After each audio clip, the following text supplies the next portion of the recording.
சிறுகடிக்க ஆசை நாளைக்கு எபிசோட் செம்ம இன்ட்ரெஸ்டிங்காக இருக்க போகுது. இப்போ முத்து பார்த்தீங்கன்னா, மீனா கூப்பிட்டதுக்காக சரி ஓகே என்னதான் கோவமா இருந்தாலும் இப்போ அங்கே வீட்டுக்கு போகிறாரு.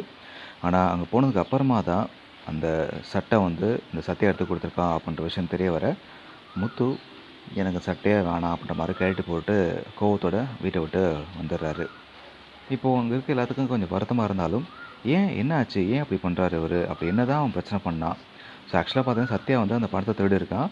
அந்த விஷயம் வீட்டுக்கு தெரிய வந்தா மீனா வாழ்க்கை பாதிக்கப்படும். ஏன்னா, விஜயா சும்மாவே வந்து ஆட்டம் போடுவாங்க. இப்போ இந்த விஷயம் தெரிய வந்துச்சு அப்படின்னா, அது அவ வாழ்க்கைக்கு தான் ஆபத்து அப்படின்றதுக்காக தான் முத்து இத அவரு ஏத்துக்கிட்டு அமைதியா இருக்காரு. ஸோ இந்த உண்மை இப்போ மீனாவுக்கு தெரிய வந்தா, மீனா குடும்பத்துக்கு தெரிய வந்தா என்ன ஆகும்? ஸோ உங்களோட கருத்துக்கள கமெண்ட்ல பதிவு பண்ணுங்க. பார்க்கலாம். இன்னும் நெறைய விஷயம் பார்த்தீங்கன்னா, அப்படி பாதியிலே தான் இருக்குது. சத்யாவோட விஷயம் தெரிய வரலாமா? தெரிய வந்தா என்ன ஆகும்?